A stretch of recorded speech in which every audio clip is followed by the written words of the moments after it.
दिव्य मंत्र है।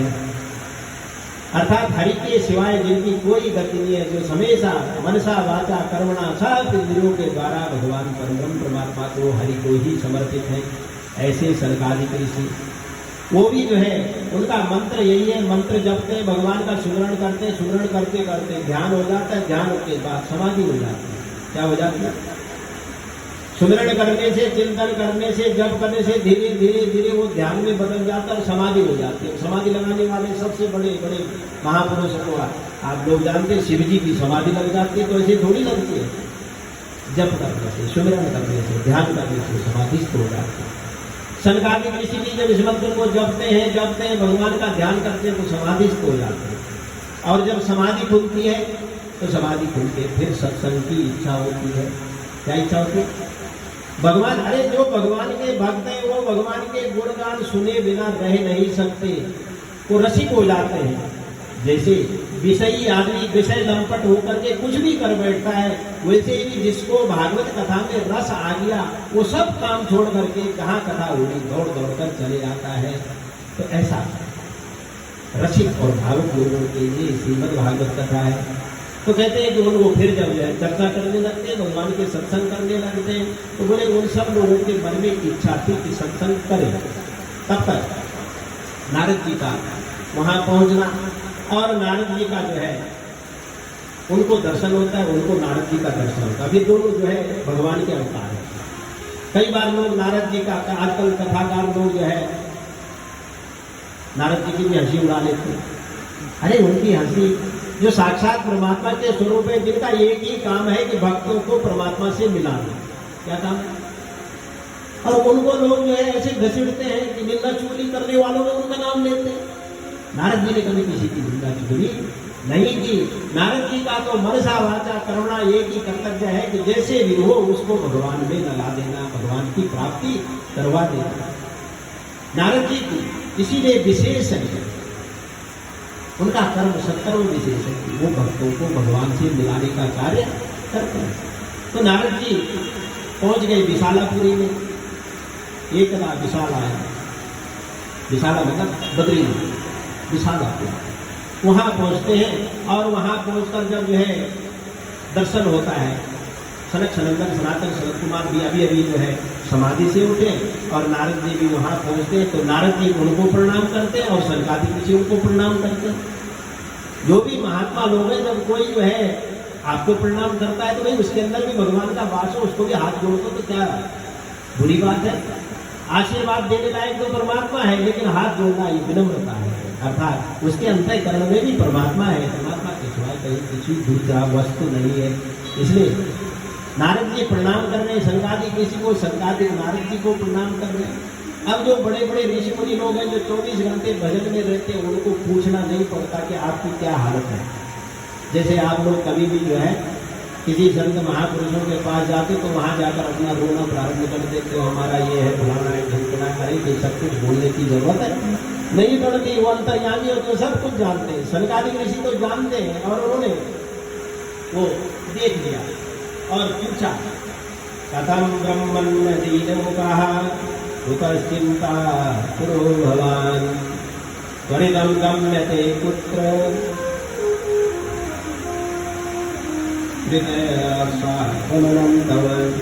अर्थात हे प्रभु, हे दीनू, हे नारद जी जो है आप तो 24 घंटे परमात्मा का भजन करते हैं, आपकी स्थिति को हम जानते हैं।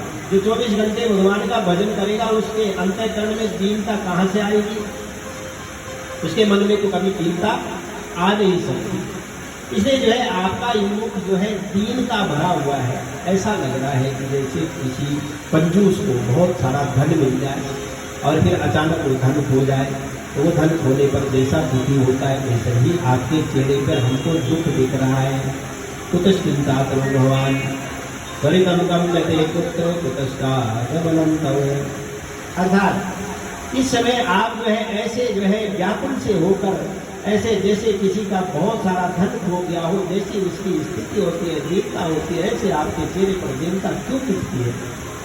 अरे तुम तो 24 घंटे भगवान का भजन कर दो, तुमको ये कुटिया बनाने की भी इच्छा नहीं है। तुम 24 घंटे किसी भी हालत में भगवान में रमण करते हो, फिर ये दीनता का क्या कारण है? तुम्हारा क्या चला गया? और तुम तो जो है जीवन मुक्त हो, मुक्त संघर्ष। ऐसे आपकी चित्त की, मन की ये दशा कैसे है? तो नारद जी कहते हैं कि महाराज, मैं ये धरती में बड़े बड़े तीर्थ ऋषि मुनियों की सत्संग की इच्छा से तीर्थों का दर्शन करने के लिए भ्रमण करने लगा।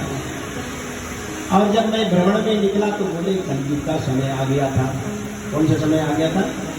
कलयुग।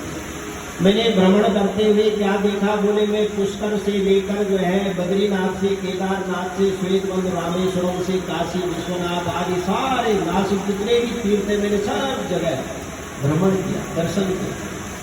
लेकिन मैंने क्या देखा कि उन सब तीर्थ स्थानों पर जो है यवनों का अर्थात विदर्भी लोगों का वास हो चुका है। इसलिए वो तीर्थ दूषित हो गए।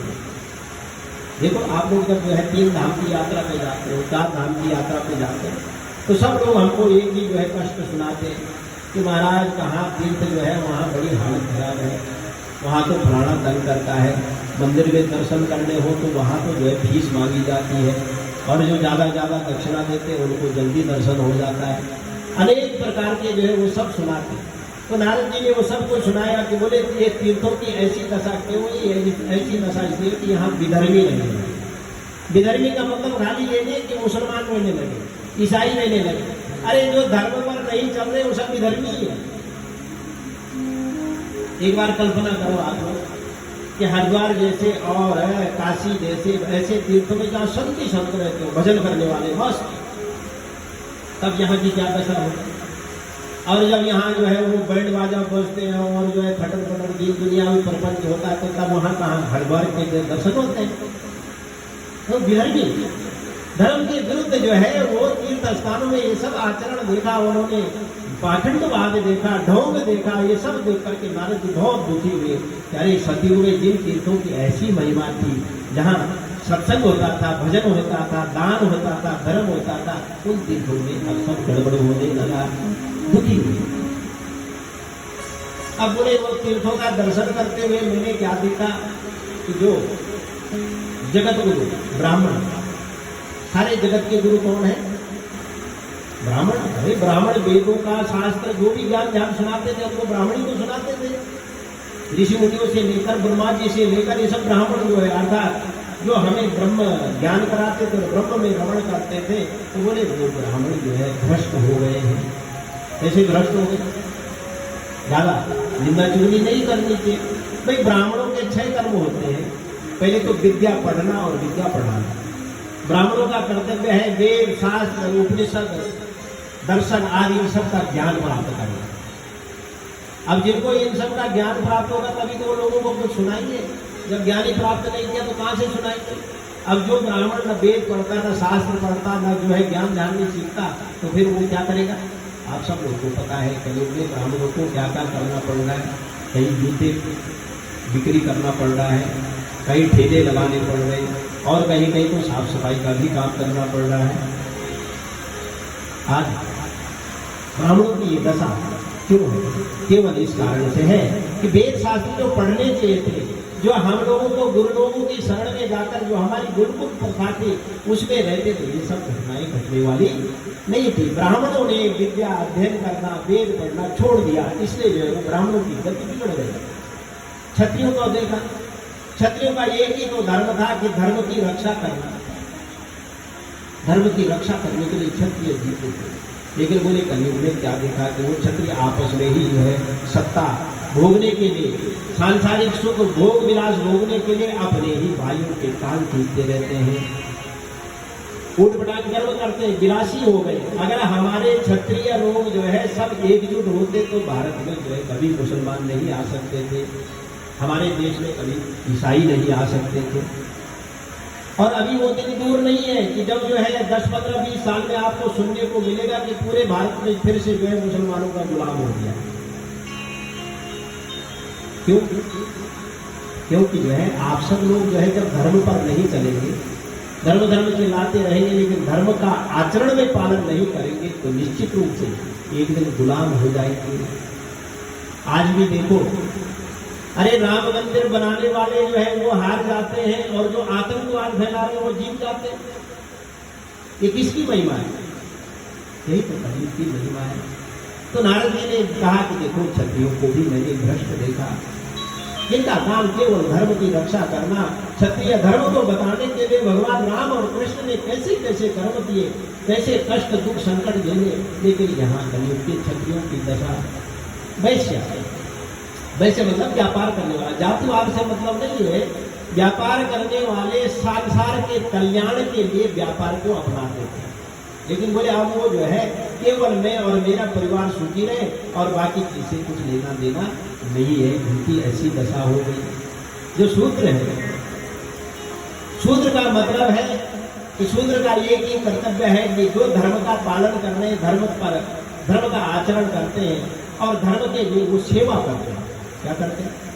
शूद्र का मतलब जाति से कोई मतलब नहीं है, सेवा करना किसी भी प्रकार से। अब इस विधि इस पद्धति से तो आप लोग बोलोगे कि जो लोग जो है आजकल जितनी भी सेवा कर रहे हैं, अरे जितने भी जो है नौकरी जाकर जो सरकारी नौकरी कर रहे हैं वो भी तो क्या कर रहे हैं, है जी? हाँ, तो जाति से संबंध न रख करके इस प्रकार से समझना चाहिए। तो बोले शूद्रों ने भी अपना, बोले शूद्र लोग जो है यद्यपि सेवा करेंगे, सब कुछ करेंगे, लेकिन उनकी इन सब की हालत इसलिए खराब हो जाती है शूद्रों की कि बोले वो जो है ब्राह्मणों के आचरण को अपनाने लगते कलयुग में। देखो कितनी सुंदर